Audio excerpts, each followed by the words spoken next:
رسول اللہ صلی اللہ علیہ وآلہ وسلم نے ارشاد فرمایا، دو چیزیں دیکھتے ہی اپنی بیٹی کا نکاح کر دو۔ مکمل جاننے کے لیے ویڈیو کو آخر تک لازمی دیکھیں، اور ہاں، اگر ابھی تک آپ نے ہمارا چینل سبسکرائب نہیں کیا تو پلیز لازمی سبسکرائب کر دیں۔ ایسی خوشی سے بچو جو دوسروں کو دکھ دینے سے حاصل ہو۔ ہمیشہ اس انسان کی عزت کرو جو آپ کو ناپسند ہو سکتا ہے۔ آپ کا ایسا کرنے سے اس کا کردار بدل جائے گا۔ نبی کریم صلی اللہ علیہ وآلہ وسلم کا ارشاد ہے، جس انسان کا دین اور اخلاق تمہیں پسند آ جائے تو اس سے اپنی بیٹی کا نکاح کر دو۔ کبھی کبھی میٹھی گفتگو کر کے لوگ آپ کو عزت نہیں بلکہ دھوکہ دے رہے ہوتے ہیں۔ زندگی میں جو چاہے حاصل کرو، مگر اتنا خیال رہے کہ تمہاری کامیابی کا راستہ لوگوں کے دلوں کو توڑتا ہوا نہ گزرے۔ اگر کبھی غرور آنے لگے تو ایک چکر قبرستان کا لگا لیا کرو، وہاں آپ سے بہتر انسان مٹی کے نیچے دفن ہے۔ اس معاشرے میں عورت کا بلند مرتبہ کیسے ہو سکتا ہے جہاں مردوں کی لڑائی میں گالیاں ماں اور بہن کی دی جاتی ہیں؟ جو تمہیں باہر سے سخت نظر آتے ہیں، اگر تم ان کا اندر دیکھ لو تو تمہیں بھی ان پر ترس آنے لگتا ہے۔ کبھی کبھی انسان اتنا بے بس ہو جاتا ہے کہ امیدیں، دعائیں اور یقین سب آنکھوں کے راستے بہنے لگتا ہے۔ انسان ایک غافل منصوبہ ساز ہے کہ وہ اپنی پلاننگ میں کبھی اپنی موت کو شامل ہی نہیں کرتا۔ اللہ کے دین کے مطابق اسلام میں نکاح اتنا مشکل نہیں جتنا بنا دیا گیا ہے۔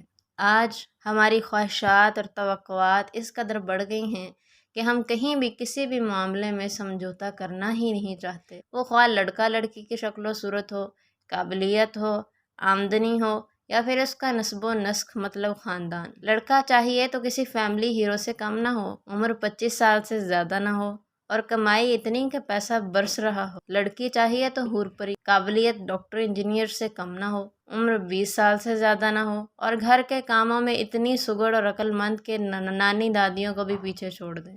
دوسری طرف دنیا کے حالات یہاں پہنچ چکے ہیں کہ آج کے دور کی بے حیائی اپنے عروج پر ہے، زنا عام ہو گیا ہے۔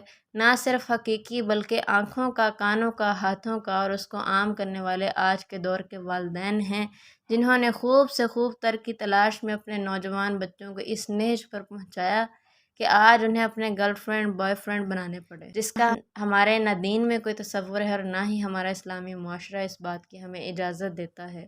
آج ہمارے بچے بچیاں مخلوط تعلیم حاصل کر رہے ہیں۔ پابندی ہم نے ان پر کوئی نہیں لگائی، دین کا علم، اللہ کا خوف و تقوی ہم نے ان کو نہیں دیا، تو پھر وہ کیا کریں تو کیا کریں؟ اگر کچھ والدین کو اس بات کا اپنی اولاد کی اس ضرورت کا احساس شروع میں ہو بھی جائے تو وہ ان کی منگنی پر ہی اکتفا کرتے ہیں، جبکہ منگنی کا کوئی تصور اسلام میں نہیں۔ پھر کیوں ہم بچوں کی منگنیاں کر کے بے فکر ہو جاتے ہیں اور انہیں ایک ناجائز رشتے کی طرف دھکیل دیتے ہیں؟ آج بچے بچیوں کی شادی کی عمریں گزر رہی ہیں، اس میں ایک بڑی وجہ منگنیاں ہیں، جو کہ 2 سال سے 5 سال تک کے لیے کرنے کے بعد توڑ دی جاتی ہیں۔ وجوہات بہت سی ہو سکتی ہیں، ابھی ذکر ممکن نہیں۔ اس کا نتیجہ یہ نکلتا ہے کہ شادی کی عمر گزر جاتی ہے اور طلب بڑھ جاتی ہے، کیونکہ ہر حال جس طرح آپ کی اولاد کو پیٹ کی بھوک مٹانے کو کھانا چاہیے، اسی طرح جذبات کی تسکین کے لیے انہیں اس پاکیزہ رشتے کی ضرورت ہے جو ہم نے ان کو بلا وجہ نہیں دے رہے ہوتے، جس کا انجام یہی نکلتا ہے جو آج کل دیکھنے میں آ رہا ہے۔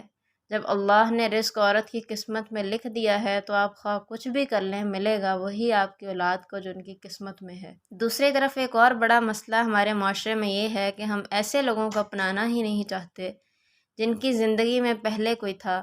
ایک طرف بچیوں کی شادی کی عمریں گزرتی جا رہی ہیں تو دوسری طرف ہم اپنے گھر کے مردوں کی دوسری یا تیسری شادی کرانے کو کسی صورت تیار نہیں، خواہ اس مرد کی ضرورت کتنی ہی بڑھ جائے، وہ زنا تو کر سکتا ہے مگر دوسرا نکاح نہیں۔ خدا را اس معاشرے میں تو منگنی، طلاق یافتہ، بیوہ، رنڈوے یا 2-3 نکاح کرنے والے کو بھی سر اٹھا کر جینے کا اتنا ہی حق ہے جتنا کسی خوشحال شادی شدہ یا کنوارے نوجوانوں کو۔ اس ذمہ داری سے سبکدوش ہونے کا سادہ سا اصول شریعت میں یہی ہے کہ رشتہ پکا کرنے سے پہلے خوب استخارہ کر لیجئے، خوب چھان پھٹک کر رشتہ کر لیجئے، اللہ پر بھروسہ کریں، ادھر بات پکی کریں، ادھر نکاح کر کے بھیج دیں۔ یقین مانیں آپ کا بچہ سیانہ کئی سال قبل ہی ہو چکا ہوتا ہے، اور رہی کمائی کھلائی کی بات، تو جو اپنی گرل فرینڈ کے خرچے اٹھا سکتا ہے وہ یقیناً اپنی بیوی کے بھی برداشت کر لے گا۔ خدا را نکاح کو عام کریں، زنا کو روکیں۔ ادھر بچے بالغ ہو رہے ہوں، ادھر ان کو ان کے جوڑ سے ملوا دیں، عمر چاہے 15 سال ہی کیوں نہ ہو، خاص کر لڑکی کی۔